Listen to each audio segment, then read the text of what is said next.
क्या आप भगवान की पूजा इसलिए करते हैं कि दुख नहीं आवे?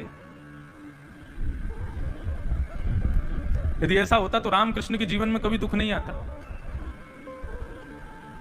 अरे हम लोग तो फिर भी हॉस्पिटल में जन्म लेते हैं, घर में जन्म लेते हैं, माता पिता सब रहते हैं। भगवान को जन्म ही कारागृह में हुआ, जेल में हुआ, जहां पर कोई संभालने वाला भी नहीं था। जन्म लेते ही पराये माता पिता के पास चले गए। पराये माता पिताओं से जब बहुत प्रेम हो गया तब उनको छोड़कर के सगे माता पिता के पास आना पड़ा। संपूर्ण मथुरा वासियों को श्रेष्ठ कर दिया तो जरासंध ने चढ़ाई कर दी, ब्राह्मणों को बैठा दिया अनुष्ठान में तो रण छोड़ के भागना पड़ा। समुद्र के बीच में जाकर के रहने लगे तो भाई लड़ने लगे, महाभारत का युद्ध हो गया। महाभारत के युद्ध से बच करके जैसे तैसे सब सही करा करके लौट करके आके सांस लेने ही लगे थे कि यदुवंशियों को श्राप लग गया और भगवान के आगे स्वयं सारे यदुवंशी मर गए। और भगवान रोकने के लिए गए तो भगवान पर ही चढ़ गए। इस प्रकार अपने संपूर्ण जीवन को दुख से ही, मैं कहता हूं इस बात को, लोग कई बार कहते हैं आप कैसे कह सकते हैं भगवान सदैव प्रसन्न रहे? भगवान प्रसन्न रहे क्योंकि दुखों को हावी नहीं होने दिया उन्होंने। लेकिन इस संसार में कोई भी आएगा तो उसको दुख सहना पड़ेगा क्योंकि संसार दुखालय है। आलय कहते हैं भंडार को, पुस्तकालय में पुस्तक है, भोजनालय में भोजन है, इस दुखालय में दुख है, यहां सुख नहीं मिलता। तो दुख की निवृत्ति के लिए आप भगवत पूजा करते हैं तो आप बहुत बड़े गलती कर रहे हैं। भगवत पूजा से दुख कभी दूर नहीं होते। दुख तो जीवन में आएंगे। यदि ऐसा हो ना तो मेरे जीवन में, मेरे पूज्य पिताजी के जीवन में कभी दुख आना ही नहीं चाहिए। हम तो साल भर कथा ही करते रहते हैं। हमसे ज्यादा भक्ति अनुष्ठान पूजा कौन करेगा? लेकिन दुख तो आता है। भगवान कभी भी दुख दूर नहीं करते, लेकिन हां दुख की स्थिति में आपको विवेकी बल मिले, ये भगवान करते हैं। हम पूजा इसलिए नहीं करते कि दुख दूर हो जाए, हम पूजा इसलिए करते हैं ताकि दुख की स्थिति में हमको दुख से जूझने का बल मिले, भगवान से मिले। इसलिए भगवत पूजा करते हैं। हम भगवत पूजा इसलिए कभी नहीं करते कि दुख दूर हो जाए। तो अपने समस्त प्रकार के तापों का विनाश करते हैं भगवान, जो भी उनकी शरण में जाता है। तापों का विनाश करते हैं मतलब ताप तो आएगा लेकिन उसका अनुभव इतना ज्यादा नहीं होगा। दुख तो जीवन में आएगा लेकिन उसकी अनुभूति इतनी ज्यादा नहीं होगी। ऐसे श्री कृष्ण को श्री कृष्णाय वयम नमः, हम श्री कृष्ण को प्रणाम करते हैं। ये श्रीमद् भागवत के महात्म का प्रथम श्लोक। आइए आगे कथा प्रसंग में चलें। नैमिषारण्य क्षेत्र में 88,000 सौनिकादि ऋषि बैठे हैं। और किसके लिए बैठे हैं? मानव कल्याण के लिए यज्ञ करना चाहते हैं, उसके लिए बैठे हैं। तब इन 88,000 ऋषियों के बीच में सूत जी का आगमन हुआ। सूत जी से इन्होंने पूछा कि हम मानव का कल्याण करने के लिए यज्ञ कर रहे हैं लेकिन हमको विश्वास नहीं है कि यज्ञ सफल होगा, पूर्ण होगा। तब श्री सूत जी ने कहा कि यज्ञ से भी श्रेष्ठ है ज्ञान यज्ञ। यदि मंगलमयी कथा सुनी जाए, सुनाई जाए तो वो उससे मानव का कल्याण ज्यादा होगा। हवन में 20 लोग बैठ जाएं और यज्ञ करते रहें, स्वाहा स्वाहा डालते रहें, उससे किसका कल्याण होता है? लेकिन सत्संग में 100 लोग भी बैठे हैं तो 100 में से 10 ही सुन रहे हो लेकिन अपने जीवन में बहुत कुछ प्राप्त तो कर लेंगे। सूत जी ने कहा भगवत कथा सुन।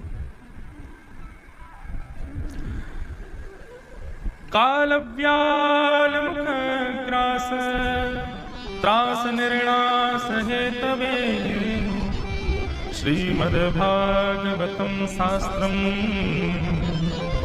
कलौ कीरे। कालव्याल मुखग्रास त्रास निर्णास हेतवे श्रीमद् भागवतम शास्त्रम कलौ कीरेण भाषितम्। इस काल रूपी, काल कहते हैं समय को, समय रूपी व्याल कहते हैं सर्प को। समय रूपी सर्प के मुख में हम सब लोग बैठे और वो हमारा अंत करने के लिए सदैव तत्पर बैठा है। मैं आज की कथा सुना रहा हूं, कल की सुना पाऊंगा इस बात की कोई मेरे पास में गारंटी नहीं है। समय बहुत बलवान है, कभी भी अंत कर सकता है किसी का भी। लेकिन इस काल रूपी व्याल के मुख में बैठ करके उससे भयभीत नहीं होना है। और उसका भय दूर कैसे होगा? उसका भय दूर करने के लिए श्रीमद् भागवतम शास्त्रम कलौ कीरेण भाषितम्। श्रीमद् भागवत ही शास्त्र है जो कलयुग के सबसे बड़े दोष भय को दूर करता है। श्रीमद् भागवत सुनने के बाद में आप पूछें खुद से, आपको क्या मिला, क्या पाया, 7 दिन में क्या कमाया? एक वस्तु यदि आ जाए तो समझना कथा सुनी है। क्या? निर्भय, निर्भीकता, भयभीत ना होना। यदि वो जीवन में आ जाए समझ लेना कि सच में वास्तव में आपने कथा सुनी। भयभीत नहीं होना है किसी भी वस्तु से, किसी भी परिस्थिति से। श्रीमद् भागवतम शास्त्रम कलौ कीरेण भाषितम्। तब समस्त सौनकादि ऋषियों ने पूछा कि महाराज, जो आप भागवत जिसका आप बोल रहे हैं, क्या इस भागवत में इतना बल है कि ये मानवों का कल्याण कर देगा? बोले महाराज, इस भागवत के पीछे तो देवताओं के स्वर्ग के अमृत की भी तुलना नहीं की गई। जब परीक्षित जी को सुखदेव जी कथा सुना रहे थे, तब स्वर्ग के समस्त देवता अमृत लेकर के प्रकट हो गए कि अमृत परीक्षित को पिला दीजिए, भागवत हमको पिला दीजिए। तो मना कर दिया सुखदेव जी ने कि भागवत किसके बदले मांग रहे हो? अमृत के बदले। अमृत के बदले भागवत नहीं मिलेगी। क्यों? क्योंकि मैचिंग नहीं है, बिल्कुल उसका सामान्य नहीं बैठ रहा है, सामंजस्य नहीं है बिल्कुल भी। किसी वस्तु को यदि आप खरीदने जा रहे हो तो उस वस्तु के समान धन दोगे तभी तो मिलेगी। श्रीमद् भागवत को धन से नहीं खरीदा जा सकता। श्रीमद् भागवत को केवल हृदय से खरीदा जा सकता है और भगवत कृपा से खरीदा जा सकता है। उनकी इच्छा हो और आपका हृदय प्रगाढ़ हो तो ही कमाया जा सकता है। और इसका प्रत्यक्ष दर्शन आप कर ही रहे हैं। यहां जो कथा हो रही है, कब से लगे थे कथा हो जाए, कथा हो जाए, कैसे भी हो जाए, कैसे भी कथा में आगमन हो जाए। अब इनकी इतनी इच्छा थी तो भगवान ने उसको सुन लिया और कैसे भी करके किसी भी उपाय से कथा हो ही गई। कितनी तिथियां बदली, कितने डेट्स बदले, कितने सब कुछ बदले, सब कुछ कर करा के हो ही रही है कथा। तो किसकी वजह से? केवल भगवत इच्छा और उनका हृदय। धन के बल पर कथा नहीं की जा सकती, ना सुनी जा सकती। आपके भीतर कथा सुनने की उत्सुकता कितनी है वो देखते हैं भगवान। नारद जी महाराज भगवान के पास गए, बोले कि हिमालय पर दो भक्त आपके दर्शन के लिए बैठे हैं, दोनों को मुझे बताना है कि आप दर्शन कब दोगे, बताओ कब दोगे दर्शन। भगवान बोले, एक भक्त से कह देना उसके पीछे जो वृक्ष है उसमें जितने पत्ते हैं उतने दिन में मिलूंगा, और दूसरे भक्त से कह देना उसके पीछे जो वृक्ष है उसमें जितने पत्ते हैं उतने वर्षों में मिलूंगा। नारद जी महाराज पहले भक्त के पास गए, जाकर के बोले कि भैया भगवान मिलने वाले हैं। बोले कब आएंगे? तुम्हारे पीछे जो वृक्ष है ना उसमें जितने पत्ते हैं उतने दिन और लगेंगे। उसने ऊपर देखा, इतने दिन और लगेंगे अभी भगवान को आने में।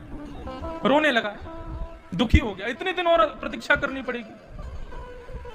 नारद जी बोले, अब तुम संभालो खुद को, इतने दिन और रुक जाओ तो भगवान मिल जाएंगे।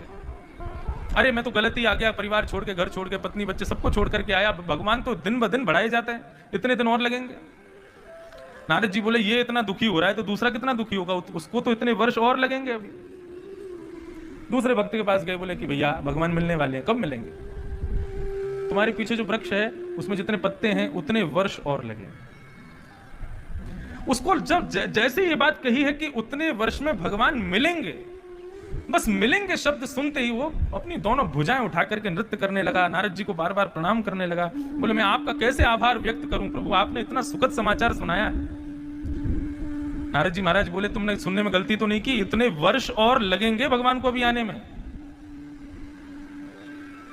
तो भक्त कहने लगा, बोले प्रभु वर्ष लगेंगे मुझे उससे आपत्ति नहीं है, मुझे केवल सुख इस बात का है कि भगवान मुझसे मिलेंगे।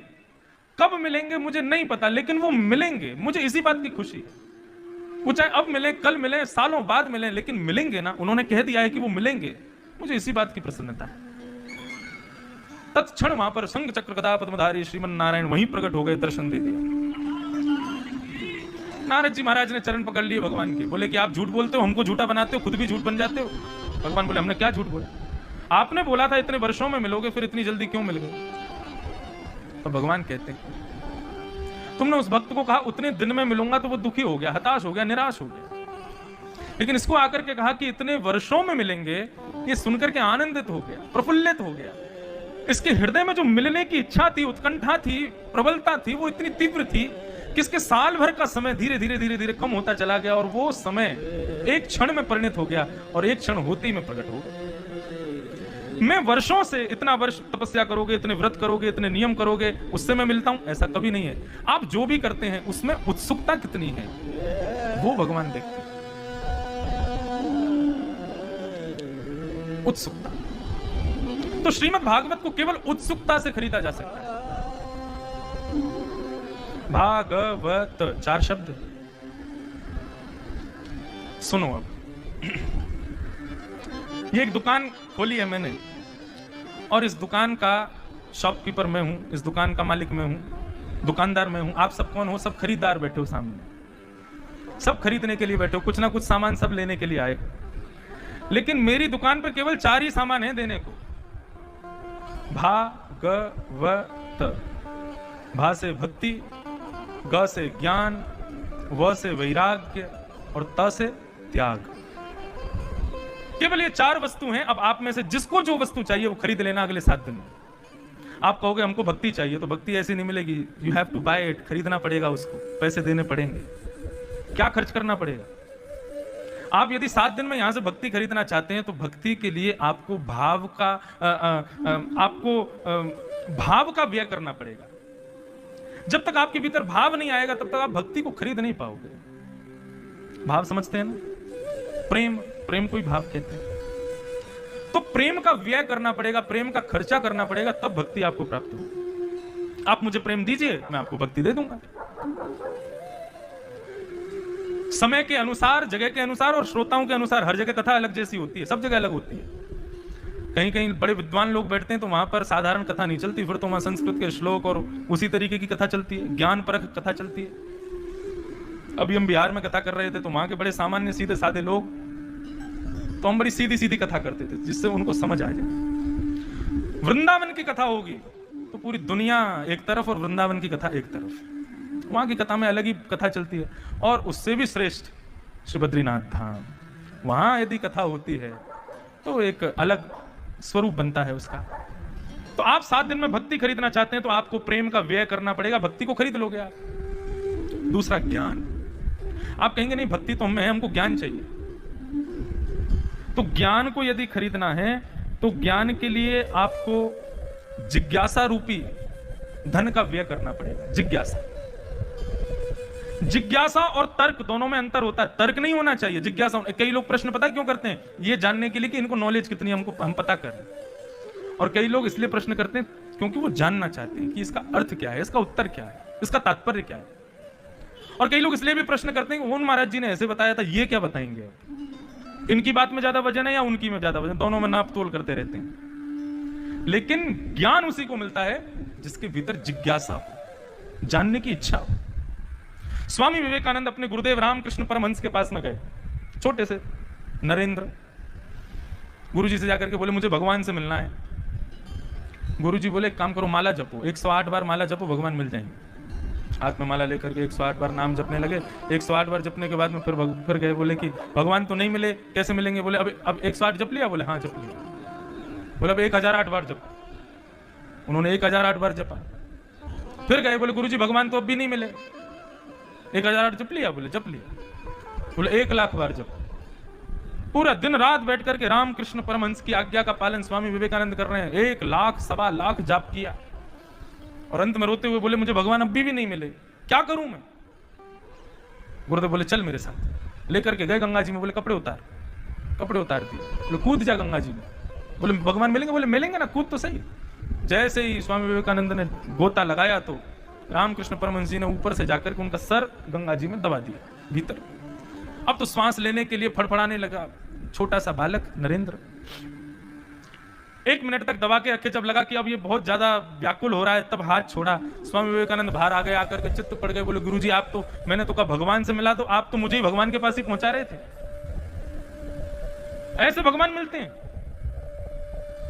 स्वामी विवेकानंद बोले, रामकृष्ण परमहंस बोले बेटा एक बात बता, जब तेरे को मैंने जल के अंदर दबा दिया, तेरा सर अंदर दबोच दिया, उस समय क्या चल रहा था मन में? भगवान से मिलने की इच्छा हो रही थी? उस समय क्या था? उस समय यह था कैसे भी बाहर जाकर के श्वास लो। उस श्वास को लेने के लिए तड़प रहे थे तुम। बोले ऐसे ही जैसे श्वास को लेने के लिए तड़प रहे थे, ऐसी तड़पन जब भगवान से मिलने की होती है तब भगवान मिलते हैं। 1000 नाम जप लूं, जीवन भर व्रत कर लूं, 3 बार दिन में नहा लूं, तिलक लगा लूं, धोती पहन लूं, चोटी रखूं, इससे भगवान मिलेंगे? कदापि नहीं मिलेंगे। उत्कंठा देखते हैं भगवान की, आपके भीतर मिलने की इच्छा कितनी है वो देखते हैं। सरलता सहजता से भगवान किसी को नहीं मिल जाते। अकबर ने आज्ञा की रसखान को, लखनऊ में बैठते थे तब, बोले दिल्ली जाओ, और जाकर के हमारे वहां शासन की व्यवस्था करो, हम वहां करके शासन करेंगे, लेकिन याद रहे बीच में वृंदावन पड़ता है, वहां मत जाना। रसखान बोला क्यों? बोले वहां पर एक, हमने सुना है, सांवरा सलोना नन्ना सा टेढ़ी टांग वाला कोई बालक रहता है, वो एक बार जिसको देख लेता है, एक बार जिसको मिल जाता है उसको अपना बना लेता है। रसखान बड़ा पराक्रमी, बड़ा बलवान, बड़ा तेजस्वी। अब रसखान निकला लखनऊ से और रास्ते भर अपने तांगे पे बैठता हुआ सोचता जा रहा, कहीं वृंदावन तो नहीं आ गया, कहीं वृंदावन तो नहीं आ जाएगा, अरे कहीं वो वृंदावन का वो सांवरा लड़का तो मेरे सामने नहीं आ जाएगा, उसको मैं देख तो नहीं लूंगा।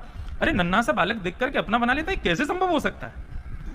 जबरदस्ती, कोई बात ना चीत, अपने पास के लोगों से बैठ के कहता, पता छोटा सा बालक इतने बड़े बलवान व्यक्ति को अपना बना सकता है क्या? बोले नहीं सरकार, नहीं बना सकता। बोले वही तो मैं कह रहा हूं, सरकार मुझसे कह रहे थे वृंदावन मत जाना, लेकिन वो बालक अपना बना लेता है, अकबर कह रहा है, इसका मतलब कोई साधारण बात तो नहीं है।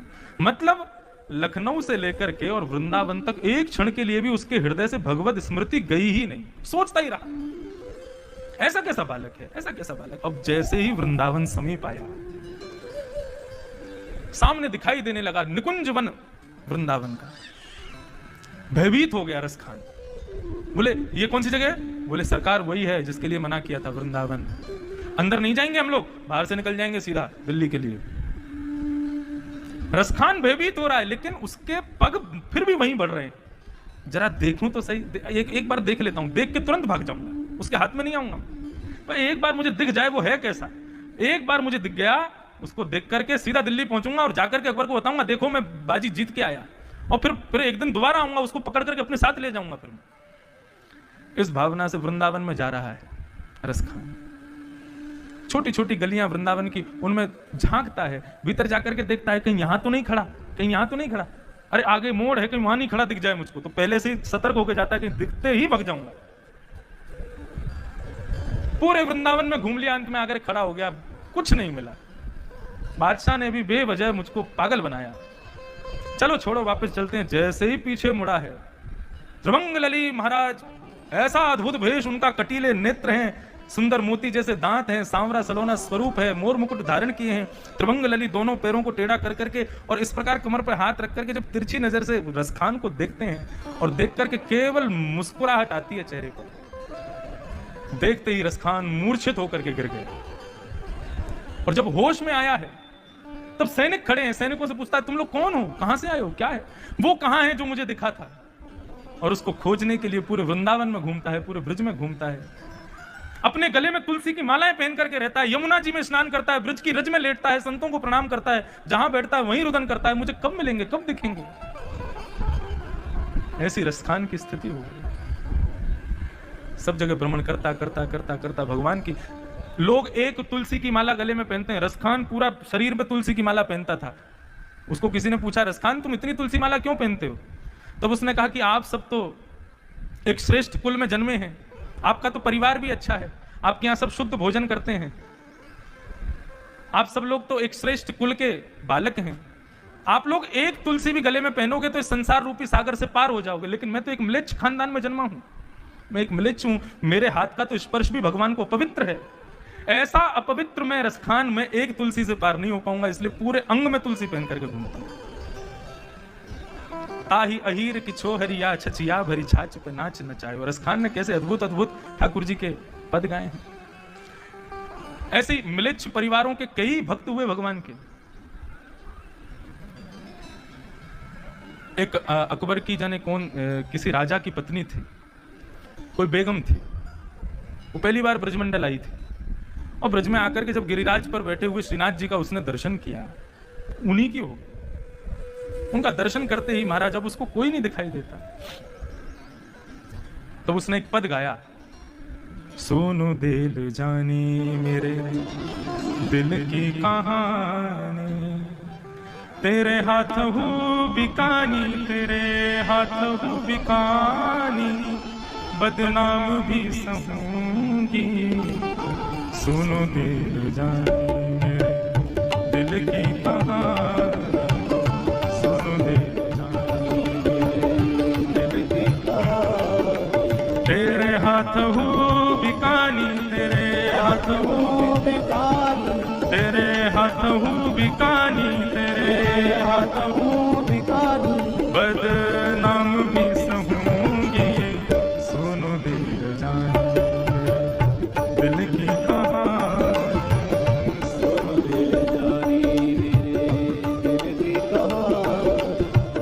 नंद के कुमार कुर्बान तेरी सूरत पे, वृंदावन छोड़ कहीं हो न जाऊंगी, सुनो देव जाना दिल की कहानी, सुनो देव जानी दिल की कहानी, तेरे हाथ हो बिकानी, तेरे हाथ हो बिकानी, तेरे हाथ हो बिकानी, तेरे हाथ हो बिकानी, बदनाम भी सुनूंगी, सुनो देव जानी दिल की कहानी।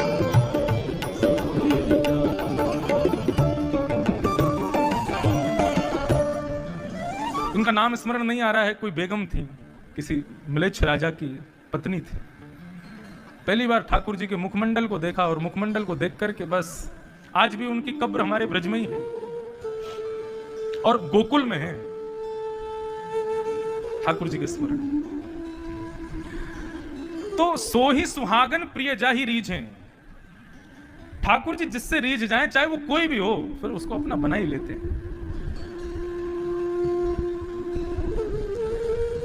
तो हम चर्चा कर रहे थे कि श्रीमद् भागवत को उत्कंठा से, उल्लास से खरीदा जा सकता है, उसके अलावा नहीं खरीदा जा सकता। उत्कंठा जितनी ज्यादा हृदय में होती है, मिलने की इच्छा जितनी प्रबल होती है, उतनी जल्दी भगवान दर्शन देते हैं।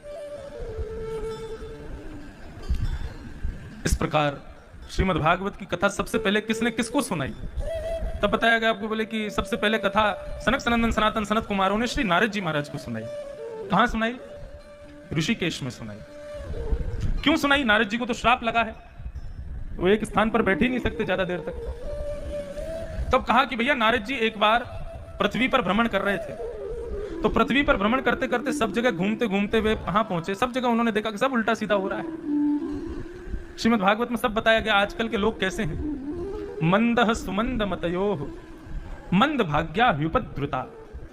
मंद हैं लोग, जिस काम को करने में श्रम होता है, मेहनत होती है, उस काम से बचते हैं आजकल के लोग। और जिस काम में कुछ नहीं करना पड़े, घर पे बैठे बैठे बस काम हो जाए, पैसे भी आ जाए, उस काम को करने के लिए सब तैयार रहते हैं। सुमंद मतयोः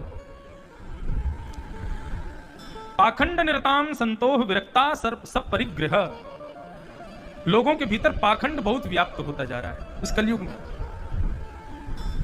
केवल स्वरूप संत का होगा, लेकिन हृदय से संतत्व दिखाई नहीं देता है आजकल संतों में। और जिनको लोग संत कहते हैं वो संत हैं ही नहीं। संत कैसे कहते किसको हम यही नहीं जानते। बस जिसको देख लिया कि हाँ कोई पीले वस्त्रों में साधु है, जटाएं रखे हैं, बड़ी बड़ी दाढ़ियां हैं, उसको संत कहने लगते हैं। नहीं, ये तो स्वरूप है।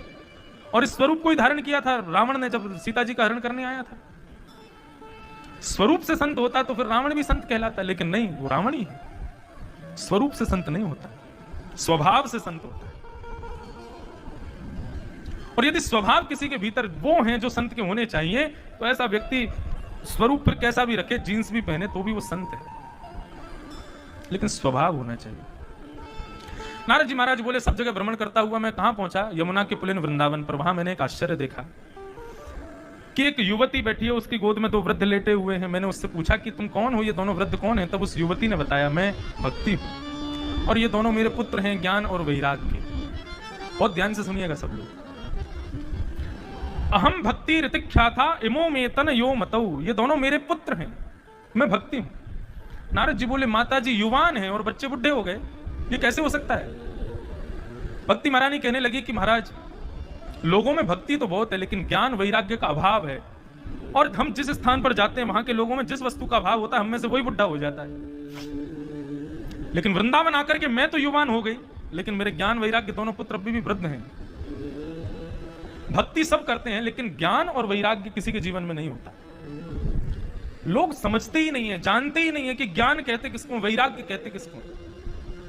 ज्ञान किसके कहते हैं? अभी यहां पंडाल में मुझे आप लोग ज्ञानी कहोगे और खुद को अज्ञानी कहोगे, तो बहुत बड़ी भूल करोगे। केवल ग्रंथ का अध्ययन करना, अवलोकन करना, शास्त्रों को पढ़ना, व्याकरण पढ़ना, संस्कृत पढ़ना, यही ज्ञान नहीं होता। यदि ये सब ज्ञान होता ना, तो रावण से बड़ा ज्ञानी कोई नहीं था। जब रावण श्लोक बोलता था तो हिमालय की चोटियां कांपती थी। यस्यास्ते ड्राट ड्राट डुट डुट ममलम टम टम टम टम टम डमशम डमशम डुडमशम डुहि डुहि चकतम भूपके भूपनालम तैलम तैलम तुतैलम खुकु कुकु कुकु क्वांग क्वांग क्वांग क्वांग क्वांग। ना छंद का पता है, वैयाकरणी अपने सिर पर हाथ रख के बैठ जाते थे जब ब्राह्मण श्लोक बोलता था। इतना ज्ञानी था, लेकिन उस ज्ञान को ज्ञान नहीं कहते। ओरछा, ओरछा नाम सुना है? झांसी के आगे ओरछा। ओरछा में एक बहुत विद्वान व्यक्ति रहते थे, उनका नाम था हरिराम व्यास। तो हरिराम व्यास जी इतने विद्वान थे, इतने विद्वान थे, इतने प्रकांडी थे कि उन्होंने पूरे भारत के विद्वानों को चुनौती दी थी कि मुझसे कोई शास्त्रार्थ करके दिखाए। और यदि कोई विद्वान उनके सामने आ भी जाता था तो श्री हरिराम व्यास जी अपनी प्रकांड विद्वत्ता की पराकाष्ठा से उसको परास्त कर देते थे।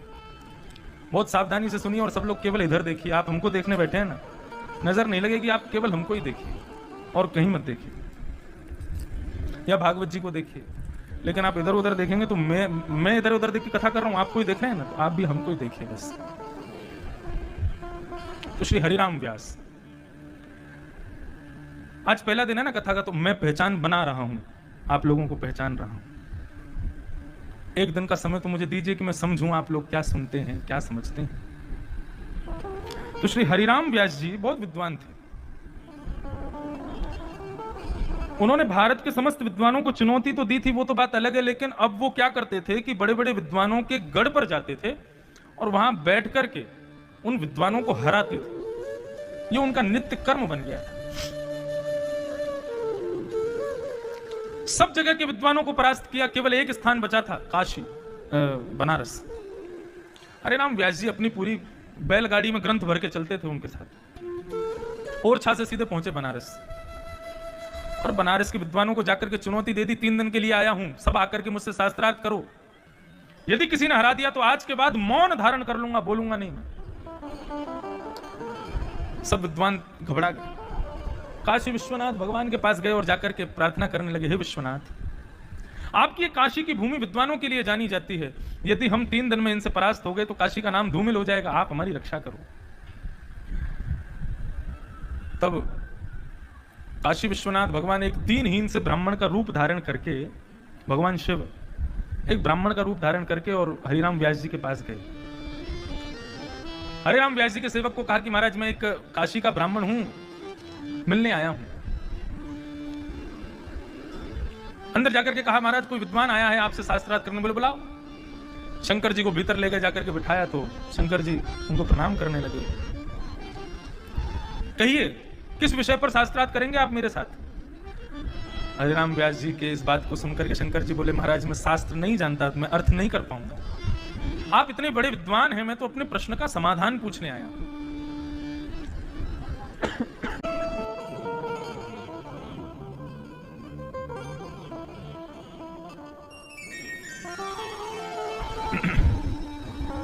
मेरा प्रश्न है उसका समाधान कीजिए।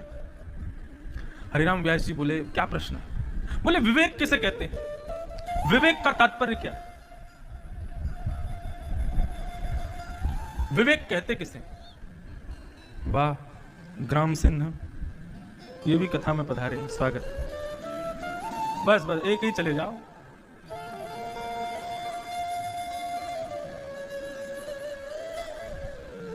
तो क्या कह रहे थे? हाँ, हरिराम व्यास जी से प्रश्न किया भगवान शिव ने कि विवेक किसको कहते हैं? हरिराम व्यास जी हंसने लगे, बोले आप मेरे सामने बैठ करके इतना आसान सवाल पूछ रहे हैं? बोले आपके लिए आसान है, मैं तो अनपढ़ गंवार हूं, मुझे नहीं पता, मुझे बता दीजिए ना, विवेक कहते किसको? हरिराम व्यास जी बोले कि देखो विवेक कहते हैं सद और असद का ज्ञान हो जाना, क्या सही है क्या गलत है इसकी जानकारी हो जाना, ये विवेक है, इसी को विवेक कहते हैं। तो शंकर जी बोले तो प्रभु मैं ये पूछना चाहता हूं कि आप इतने बड़े वैदज्ञ हैं, इतने बड़े विद्वान हैं, क्या आपके भीतर विवेक है? हरिराम व्यास जी बोले कैसी बात करते हो मुझसे? बोले आप विद्वान इसलिए बने थे कि आप घर घर जाकर के, नगर नगर जाकर के वहां के बेचारे विद्वानों को हरा करके, उनको दुखी करके, उनको इस प्रकार से उनके हृदय को मलिन करना, यही इसीलिए विद्वान बने थे आप? क्या यही विवेक है आपका? हरिराम व्यास जी के हाथ पांव कांपने लगे, चरणों में गिर गए, बोले कि आप कौन है, मुझे अपना रूप दिखाइए। तभी उस ब्राह्मण वेश में देवादिदेव महादेव काशी विश्वनाथ भगवान प्रकट हो गए और प्रकट होकर के श्री हरिराम व्यास जी को अपने हृदय से लगाया। बोले विद्वान बने हो, ब्राह्मणों को हराने के लिए विद्वान नहीं बने हो, अपनी इस विद्वत्ता से वृंदावन के प्रिया प्रियतम श्यामा श्याम के सुंदर सुंदर भावों को प्रस्तुत करने के लिए तुम विद्वान बने हो। अरे हरिराम व्यास, तुम कोई साधारण व्यक्ति नहीं हो, अपने पूर्व जन्म के तुम भगवान की विशाखा सखी हो। जाओ वृंदावन चले जाओ। उसी समय हरिराम व्यास जी वृंदावन आ गए और घर के लोग उनके खोजने आ गए कि कहां है हरिराम व्यास जी। तो अपने मुंह पर काजल पोत करके घूमते थे कि मुझे कोई पहचान नहीं ले। उनसे कोई कहता था कि तुमको परिवार की याद नहीं आती, तो वृंदावन के वृक्षों को हृदय से लगा के बोलते, वृंदावन के रूख हमारे माता पिता गुरु बंधु, मेरे माता पिता गुरु भाई बहन ये सब वृंदावन के वृक्ष वल्लरियां हैं। ऐसे श्री हरिराम व्यास जी। तो ज्ञान का मतलब क्या है? विवेक की प्राप्ति ही ज्ञान है। पोथी पढ़ पढ़ जगमुआ पंडित भया ना कोय, ढाई आखर प्रेम का पढ़े सो पंडित होए। केवल शास्त्रों का अध्ययन, वेदों का अध्ययन, पुराणों का अध्ययन करने से आप विद्वान बनेंगे, ज्ञानी बनेंगे, तो आप गलत सोच रहे हो। ज्ञानी का मतलब क्या है? विवेकी ही ज्ञानी है। क्या सही है मेरे लिए और मेरे लिए क्या गलत है, इसका जो सही तरीके से निर्णय ले सकता है, ऐसे व्यक्ति को ज्ञानी कहा जाता है। शास्त्रों को जानने वाले को ज्ञानी नहीं कहा जाता। तो भक्ति महारानी का जो पुत्र ज्ञान है वो ये ज्ञान है कि विवेक, आपके भीतर यदि विवेक है तो आप ज्ञानी हो। और दूसरा पुत्र का नाम है वैराग्य। वैराग्य किसे कहते हैं? घर छोड़ दो, परिवार छोड़ दो, पत्नी बच्चे सबको छोड़ छाड़ कर सब चले जाओ बद्रीनाथ में जाकर के भजन करो, इसको वैराग्य नहीं कहते। वैराग्य किसे कहते हैं? वस्तु का त्याग किए बगैर उस वस्तु के साथ रहते हुए भी उस वस्तु के प्रति आसक्ति ना होना ही वैराग्य। मैं रसगुल्ला नहीं खाता, कोई कह रहा है, तो दो बातें हैं। पहली बात तो उसको खाने को मिलता ही नहीं है, तो वो यही कहेगा कि मैं खाता ही नहीं हूं। अब कोई कहे कि मैं ब्रह्मचारी हूं, तो भाई किसी ने अपनी बेटी तुमको दी नहीं, किसी ने तुमको पसंद किया नहीं, ब्याह तुमसे किसी ने किया नहीं, तो ब्रह्मचारी तो हो ही जाओगे। लेकिन ब्रह्मचारी खुद को कब कहे? अखंड सौभाग्यवती सुंदर स्त्रियों के मध्य में बैठ करके कहे कि मैं ब्रह्मचारी हूं, तो समझा जाएगा कि हाँ ये ब्रह्मचारी है, ब्रह्मचर्य का पालन करता है। अब कोई वस्तु तुमको मिली नहीं है, लेकिन तुम उस पर अपने आप ही पॉजिटिव थिंकर बन रहे हो कि नहीं हमारा ब्याह नहीं हुआ, हम तो ब्रह्मचारी हैं, बचपन से ही ब्रह्मचारी हैं। अब किसी ने किया ही नहीं, इच्छा तो बहुत थी तुम्हारी करने की, तो ब्रह्मचारी तो बन ही जाओगे ना। वैराग्य किसको कहते हैं? वस्तु सामने है लेकिन फिर भी उस वस्तु के प्रति आसक्त ना होना, अपने आप को उस समय किसी भी प्रकार से खुद पर वशीकरण करके रखना, इसको वैराग्य कहते हैं। उस वस्तु को छोड़ करके चले जाना, मुंह फेर करके चले जाना, उससे दूर हो जाना, वो वैराग्य नहीं है। आपने उस वस्तु से दूरी इसलिए बनाई, आपको डर था कि मैं उस वस्तु के और निकट ना चला जाऊं, वो वैराग्य श्रेष्ठ है ही नहीं। वैराग्य श्रेष्ठ कहते हैं कि वस्तु भी सामने है, तुम भी सामने हो, लेकिन फिर भी तुम डट करके सामना करते हुए भी उस वस्तु के प्रति आसक्त नहीं हो रहे हो। वैराग्य। तो ये भक्ति महारानी के दो बेटे हैं। तो भैया जिनके हृदय में भी भक्ति है, यदि चाहते हैं कि भक्ति हमारी प्रसन्न रहे, हम सदैव हृदय से प्रसन्न रहें, अपने ज्ञान वैराग्य को भी हृदय में प्रकट कीजिए। तो भक्ति महारानी ने कहा कि मेरे पुत्र दोनों वृद्ध हो गए हैं क्योंकि लोगों में भक्ति का अभाव है, आप कृपा कीजिए, मेरे पुत्रों को दोबारा युवान कीजिए, यदि युवान नहीं किया तो मैं विदेशम गम्यते मया। भक्ति ने कहा मैं विदेश चली जाऊंगी। नारद जी महाराज बोले तुम विदेश नहीं जाओ, हम कुछ करते हैं, कुछ ना कुछ उपकरण करते हैं। नारद जी महाराज से भक्ति ने कहा ये सब कलयुग की वजह से हो रहा है, कलयुग को नष्ट क्यों नहीं कर देते? तब नारद जी ने कहा देखो कलयुग में बहुत सारे दुर्गुण हैं, लेकिन एक बहुत बड़ा गुण है कलयुग में। एक ही गुण है कलयुग में, वो भी सुन लीजिए, आपको पता होना चाहिए हम जिस युग में रहते हैं उसमें गुण क्या है। और ऐसा गुण है जो बाकी के युगों में नहीं है, सतयुग में नहीं, त्रेता में, द्वापर में नहीं है, वो गुण इस कलयुग में। क्या? कि यत्फलम नास्ति सप्सा न योगेन समाधिनः तत्फलम लभ्यते सम्यक कलौ केशव कीर्तना। यत्फलम नास्ति तपसा, सतयुग, त्रेता, द्वापर, कलयुग। कल से एक और काम कीजिएगा, अगर आपकी बुद्धि तीव्र है तो बुद्धि में ही लिख लीजिएगा, नहीं तो कल से कागज कॉपी लेके बैठना, यहाँ पे कागज कलम लेके बैठिए और प्रत्येक दिन जो जो भाव बताते हैं अच्छा लगता है उसको लिखिए और लिख करके श्रीमद् भागवत का भी कुछ नियम है सुनने का। तत्श्रृण्वन, पहले सुनो, फिर प्रपठन पढ़ो, फिर विचारण करो, फिर उस पर विचार करो। भक्त्या विमुच्य नर, तब आपने कथा सुनी है, ये बात सिद्ध होगी, नहीं तो नहीं होगी सिद्ध। इसलिए कल से प्रयास कीजिएगा, मैं कोई चेक तो करूंगा नहीं लिख रहे हो कि नहीं, लेकिन किसी की इच्छा हो जाए तो हाथ में कॉपी कलम लेकर के बैठिएगा। क्योंकि कई बार आप ऐसे प्रश्न मुझसे मिलते समय पूछेंगे तो कई बार कथाओं में ऐसी बात मैं कह देता हूं, मुझे खुद याद नहीं रहता कि मैंने बोला था, ऐसा बोला था, तो इसलिए आप लिख लीजिएगा। सतयुग में भगवत प्राप्ति होती है तपस्या से। आप जितनी तपस्या करेंगे, जितना अपने शरीर को तपाएंगे, बद्रीनाथ, केदारनाथ आदि हिमालयों पर, कंदराओं पर जाकर के जितना भजन करेंगे, उतनी जल्दी भगवान मिलेंगे। तपस्या से भगवान मिलते हैं। त्रेता में भगवान हवन से मिलते हैं, जितना हवन यज्ञ किया जाएगा उतनी जल्दी भगवान मिलते हैं। द्वापर में भगवत प्राप्ति मूर्ति पूजा, मूर्ति की जितनी सुंदर सेवा पूजा आप बढ़िया से करोगे उतनी जल्दी भगवान मिलते हैं। और कलयुग में बिस्तर पर पड़े पड़े केवल हरे राम राम राम हरे हरे, हरे कृष्ण कृष्ण कृष्ण हरे हरे, कुछ नहीं। कैसी भी स्थिति में, किसी भी समय, उठते बैठते, चलते फिरते, खाते पीते, कैसे भी केवल भगवान का नाम संकीर्तन करने मात्र से भगवत प्राप्ति हो जाती है।